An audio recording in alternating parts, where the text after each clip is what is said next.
Hai Sobat Peta Pikiran, selamat datang kembali di channel kami. Kali ini, kita akan bahas topik yang menarik dan juga mengejutkan, yaitu tentang negara-negara yang mengalami kebangkrutan hingga uang mereka berserakan di jalanan. Kalian pasti nggak menyangka, ya, negara yang biasanya punya pendapatan besar bisa jatuh bangkrut dan mengalami krisis ekonomi yang parah. Yuk, kita bahas lebih dalam, mulai dari Zimbabwe sampai Argentina.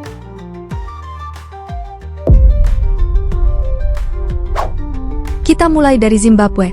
Negara ini terkenal dengan krisis hiperinflasinya yang luar biasa parah. Pada tahun 2008 dan 2009, ekonomi Zimbabwe hancur total akibat kebijakan radikal dari Presiden Robert Mugabe tentang distribusi lahan. Pada akhir 1990-an dan awal 2000-an, Mugabe memutuskan untuk mengambil alih lahan pertanian yang sebelumnya dimiliki oleh para petani kulit putih dan mendistribusikannya ke penduduk lokal. Sayangnya, kebijakan ini malah membuat sektor pertanian kolaps, karena pengelolaan lahan menjadi tidak efektif. Dengan menurunnya produksi pertanian, Zimbabwe mengalami kekurangan pasokan bahan pokok. Pemerintah, yang mencoba mengatasi masalah ini, justru membuat keputusan yang fatal, mencetak uang dalam jumlah besar. Hasilnya, hiperinflasi yang sangat parah. Saking parahnya inflasi, harga barang di Zimbabwe bisa naik 2 kali lipat dalam satu hari. Mata uang Zimbabwe menjadi sangat tidak berharga, hingga masyarakat harus membawa tumpukan uang hanya untuk membeli kebutuhan sehari-hari. Bahkan, ada yang sampai menggunakan gerobak untuk membawa uangnya. Kamu tahu nggak, gengs? Uang Zimbabwe yang sudah nggak laku bahkan dijual sebagai oleh-oleh. Saking nggak ada nilainya. Untuk mengatasi hiperinflasi ini, pada tahun 2022, pemerintah Zimbabwe akhirnya menerbitkan koin emas sebagai solusi. Tapi, apakah ini berhasil? Kita lihat saja nanti.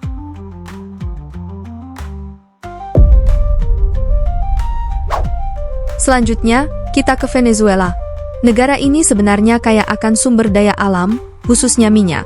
Venezuela bahkan memiliki cadangan minyak terbesar di dunia. Tapi, sayangnya, hal ini tidak membuat mereka kebal dari kebangkrutan. Pada tahun 2017, Venezuela dinyatakan bangkrut. Apa yang terjadi?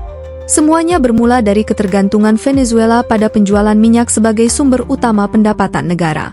Ketika harga minyak global jatuh pada tahun 2016, pendapatan Venezuela menyusut drastis. Sebagai solusi, pemerintah memutuskan untuk mencetak uang lebih banyak, berharap bisa mengatasi krisis ini.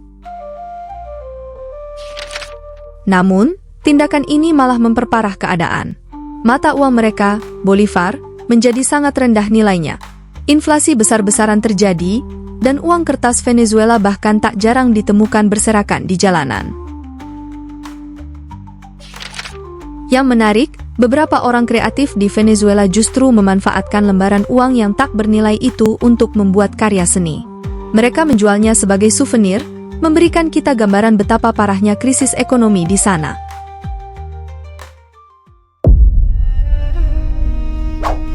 Berikutnya, kita akan menuju ke sebuah negara kecil bernama Nauru. Meski kecil, Nauru pernah menjadi salah satu negara terkaya di dunia pada tahun 1980-an. Apa yang membuatnya begitu kaya? Ternyata, fosfat. Fosfat di Nauru berasal dari endapan kotoran burung selama berabad-abad, dan fosfat ini merupakan bahan baku pupuk yang sangat berharga.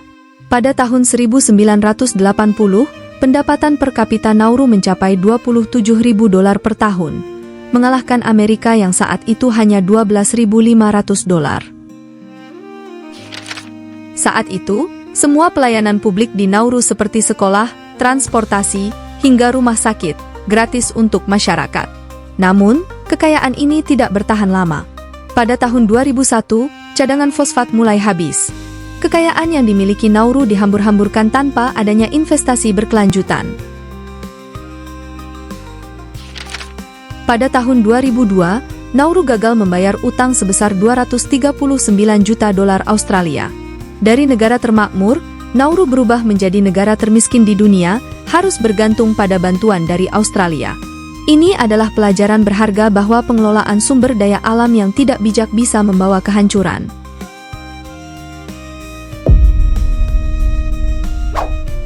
Tahun 2022, dunia dikejutkan dengan berita bangkrutnya Sri Lanka.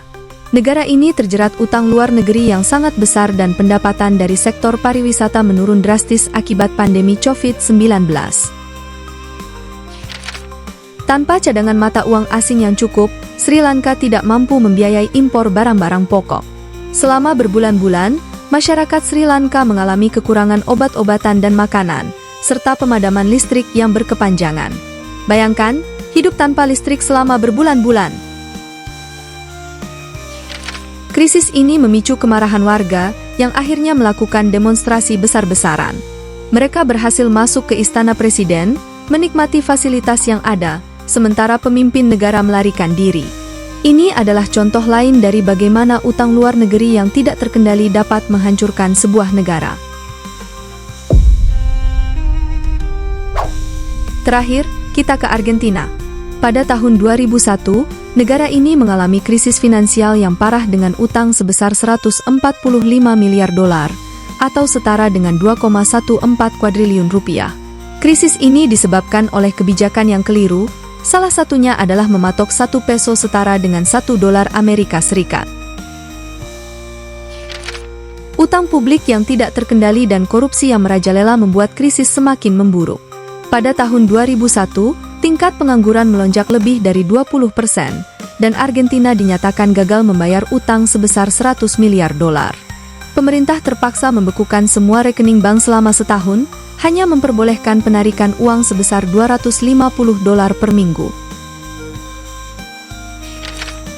Situasi ini membuat Argentina berganti presiden 4 kali dalam setahun, dari akhir 2001 hingga awal 2002. Meski sempat pulih pada tahun 2005, ekonomi Argentina kembali jatuh pada tahun 2014 dan 2020.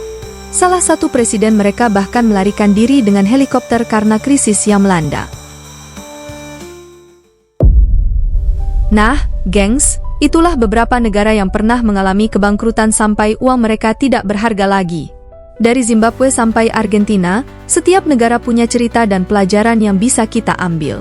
Salah satunya adalah bagaimana pengelolaan ekonomi yang buruk bisa menghancurkan sebuah negara, bahkan negara yang kaya sekalipun. Ini menunjukkan betapa pentingnya kebijakan yang bijak dan pengelolaan sumber daya yang berkelanjutan. Terima kasih sudah menonton hingga akhir video ini. Jangan lupa untuk like, komen, dan share video ini kalau kalian merasa topiknya menarik dan bermanfaat. Dan jangan lupa juga untuk subscribe channel kami supaya kalian nggak ketinggalan video-video menarik lainnya. Sampai jumpa di video berikutnya, gengs! Stay curious, stay informed.